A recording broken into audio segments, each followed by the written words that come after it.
Muy buenas noches con cada uno de ustedes. Muchas gracias por participar de una lección más de Escuela Sabática. Les doy un cordial saludo para mi canal. Vamos a estudiar la lección número 3 para el sábado 17 de abril. Por los siglos de perpetuos. Por los siglos perpetuos. Vamos a orar para poder entender esta hermosa lección. Padre Santo que estás en los cielos, gracias Señor te damos, bendito Dios, permite que esta lección pueda ser de bendición para cada uno de nosotros, para muchas personas que necesitan, Señor, esta lección para que puedan entender para este sábado, Señor, maravilloso que tú nos das. En nombre de Jesús, amén. Entonces, vamos viendo, vamos viendo esta hermosa lección. Vemos que el suceso donde entró el pecado es donde nos encontramos actualmente cada uno de nosotros. Tanto tú como yo vemos que realmente hay sufrimiento, hay dolor, la humanidad agoniza, ve la parte dividida de la persona lleno de maldad, lleno de pecado. Justamente también hay otra minoría que es también un remanente, el que desea obedecer a Dios, ¿no? ¿Cuántos, como dice, nos encontramos en ese estado cada día? Cuando la maldad llegó al colmo de Dios e intervino drásticamente, pero por la gracia de Dios encontró una forma de darnos una segunda oportunidad. Vamos viendo, ¿no? el mundo, el mundo antidiluviano. Vemos ahí dos opciones, ¿no? El pensar solamente el mal. De Noé, un varón justo. También vamos a ver los pactos de Dios, el pacto con Noé, el pacto con todo ser viviente y finalmente el remanente. Vamos a verlo a continuación. Entonces, vamos viendo desde este enfoque, ¿no? Pensar solamente el mal. Génesis 6:5, y vio Jehová que la maldad de los hombres era mucha en la tierra y todo designio de los pensamientos del corazón de ellos era de continuo solamente al mal. Vamos a ver y nos vamos a detener solamente en esa parte, no solo de continuo al mal. ¿Te has dado cuenta por qué a veces un bebé llora demasiado o a veces una persona cuando cae reniega o cuando una persona cae una devastación total, se puede decir una pérdida, realmente reniega, echa cólera, echa envidia, una persona orgullosa? Y ahora te das cuenta, ¿no? Los pensamientos del corazón son de continuo mal. Y una persona, vemos, ¿no? Ahora vemos todo este escenario, ¿no? Primera generación, Adán y Eva. Segunda generación, Caín y Abel. Y vamos, ¿no? Más adelante, hasta la séptima, hasta la octava, la novena, que realmente vamos viendo que se ha ido decayendo de poco a poco. Del temor a Dios fue de una desconfianza mutua y a una autojustificación. La mujer que me diste, y al final, como dice, la culpa lo tuvo la serpiente tuvo que arrastrarse. Hasta este momento no vemos una serpiente volando, vemos una serpiente el día de hoy arrastrándose, y también hay, claro, hay algunas que se mueven por el aire. Pero, sin embargo, vemos todo despedazado por el mal, ¿no? La segunda generación, el asesinato entre hermanos, la rebelión abierta. ¿Qué pasa con el ser humano, no? Ahí, ahí cuando vemos todo un escenario, ¿no? Un escenario vergonzoso, un escenario desleal, porque vemos una muerte, no es cualquiera, es un dolor tremendo, y peor cuando es un asesinato. Cuando vemos que realmente cómo sucedieron los sucesos y no fueron, como dice, la noche a la mañana, tuvo que planificarlo y ver al final eh, él mismo escapar, ¿no?, de la presencia de Dios, y él supuestamente no tenía la culpa hasta que Dios mismo lo alcanzó. Y vemos también en la otra parte, ¿no?, la parte de la séptima generación, ¿no? ¿Por qué la séptima generación? Porque vemos la poligamia, la falta de respeto,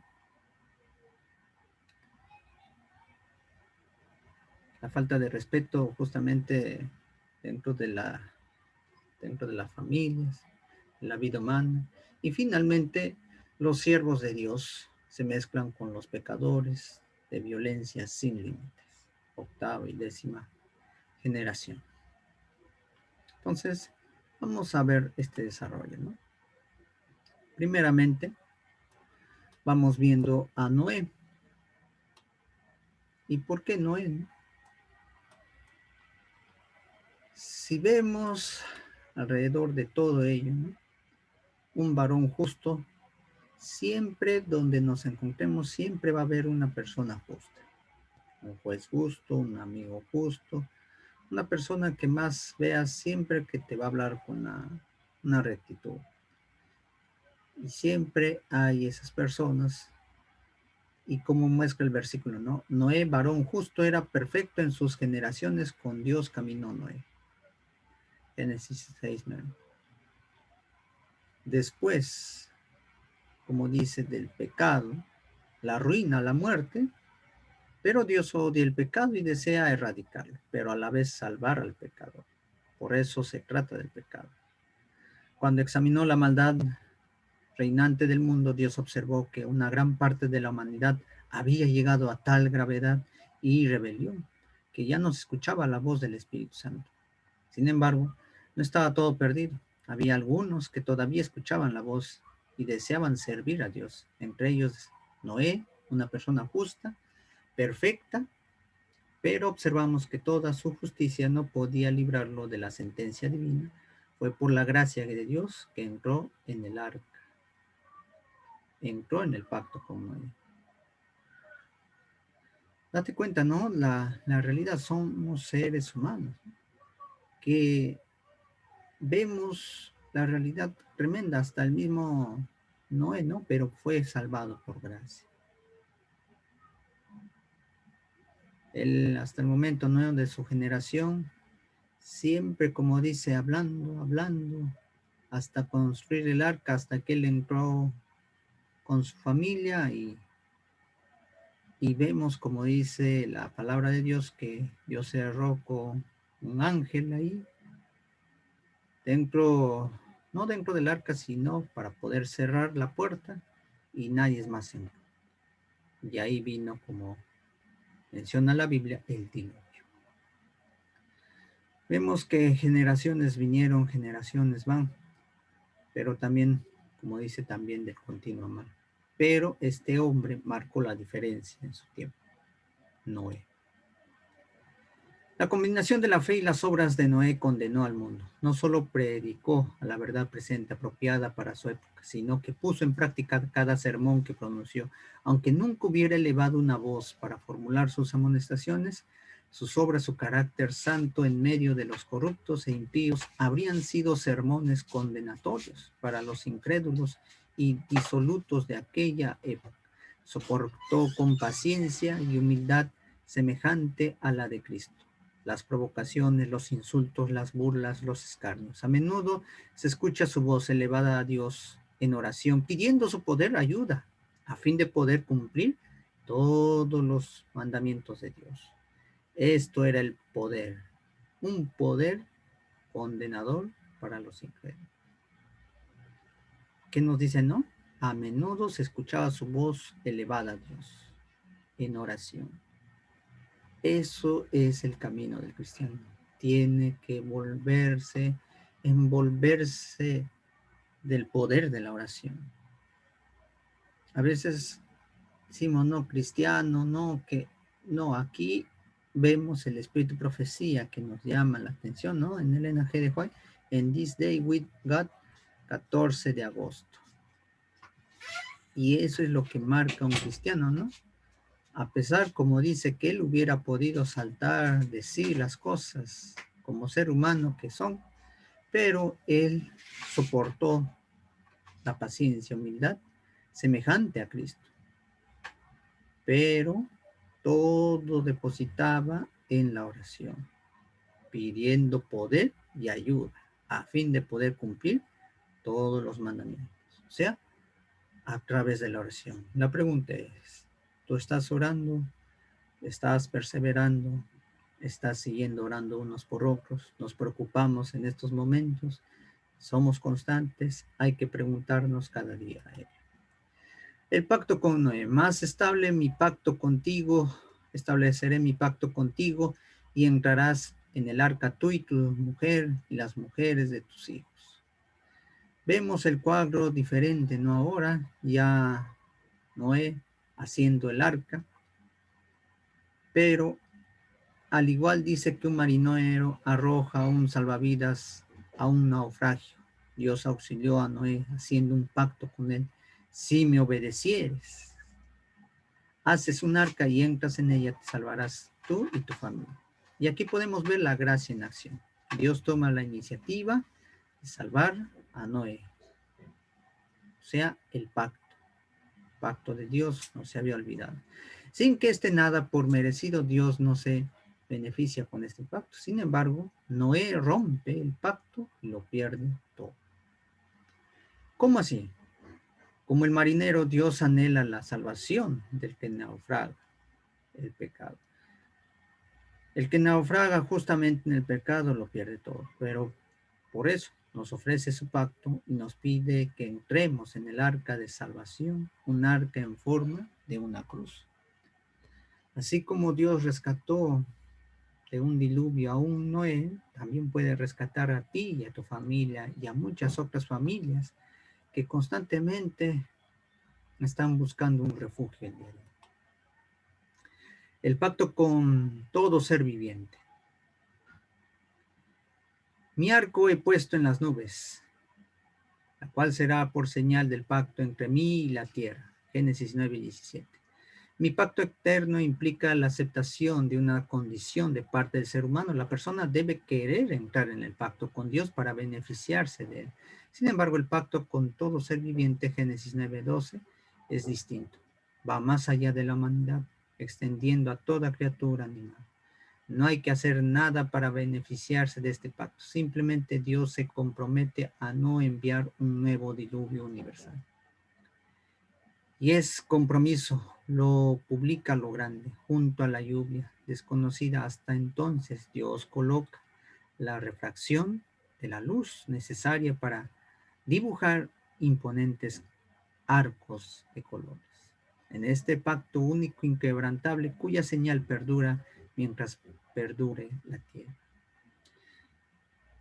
Mientras había pasado ya los 40 días del diluvio de día y de noche, y se había establecido un lugar donde ya había bajado las aguas, ahí quedó, como dice, hasta el día de hoy, marcado el arco iris que vemos en cualquier parte del planeta, siendo un pacto de que nunca más se volvería a repetir ese diluvio para no destruir a la raza humana.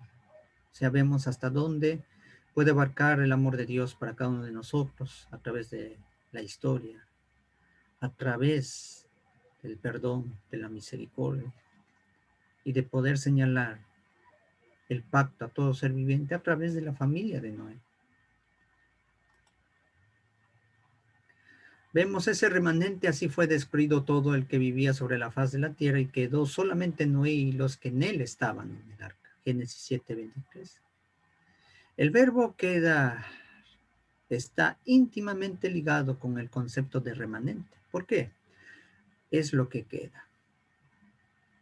Ahora, vemos los ejemplos en Esdras 9:8, en Isaías 4:13, en Jeremías 42:2, Ezequiel 14:22, Zacarías 9:7 y Romanos 11:5. Todos los textos mencionados nos hablan acerca del remanente. Dios juzgó al mundo antidiluviano y lo condenó a ser destruido por su maldad. pero hizo un pacto con el remanente de aquellos que estaban dispuestos a escuchar a Dios y a su pregonero de justicia. Según de Pedro 2:5. Nuevamente Dios está juzgando al mundo. Su pacto sigue abierto para todos. Todo aquel que quiera aceptarla. Aún hay una manada pequeña, un remanente fiel. No son todos, no son mejores que otros. Simplemente aman a Dios y aceptan su gracia. ¿Eres tú parte de él? Vamos a preguntarte, ¿no? ¿Eres tú parte de esa gracia? Todavía hay un remanente, hay personas que obedecen los 10 mandamientos. Todavía hay personas que se acuerdan de Dios. Todavía hay personas que viven con esperanza y buscan ayuda de parte de Dios. Y casi finalmente, ¿no? Ahora, como en estos, ahora como entonces, antes del diluvio, antes de la destrucción del mundo por medio del fuego, se ha concedido un periodo de prueba y de gracia. Se da a los hombres la oportunidad de demostrar si serán o no leales a Dios. Como testigos de Dios tenemos un mensaje que llevar a todo el mundo. El Señor tiene muchos hijos que nunca escucharán la verdad para este tiempo. Los siervos de Dios deben darles la advertencia final. Elena Gerejuay, en el libro Alza tus ojos, escrito el 15 de marzo. Entonces, vamos a orar y decirle a Dios que seamos parte de ese pueblo, que seamos parte de ese remanente, porque en cualquier circunstancia o prueba, todavía su mano misericordiosa sigue protegiéndonos, ayudándonos en estas situaciones difíciles que está enfrentando cada uno, cada familia en estos momentos. Querido Padre que estás en los cielos, gracias porque nos das nuevas oportunidades cada día. Reflejamos y vemos que hay un remanente fiel, Señor, buscándote cada mañana, cada instante, orando, cada momento. Ayúdanos, Señor, para recordar tus promesas, ser un remanente fiel y prepararnos cada día para ese hermoso encuentro. Y acompáñanos, Señor, para que la esperanza nos acompañe siempre, Señor. Ser perseverantes en la fe, a no desistir y a cumplir todo lo que está escrito en tu palabra. En el nombre de Jesús. Amén. Amén. Entonces, no te olvides de escribirnos, de comentar esta hermosa lección. Si tienes algunas preguntas, dudas, ahí está, ¿no? Una razón para vivir. Una razón para vivir. Quédate con nosotros en esta noche y las próximas, que vamos a seguir compartiendo la lección de escuela sabática. Te mandamos aquí en Temas con Esperanza. Quédate con esperanza. Dios te bendiga, Dios te guarde. Muchas gracias. Fue el pastor Rodolfo Camavilca. Un gusto de poderte servir. Bendiciones.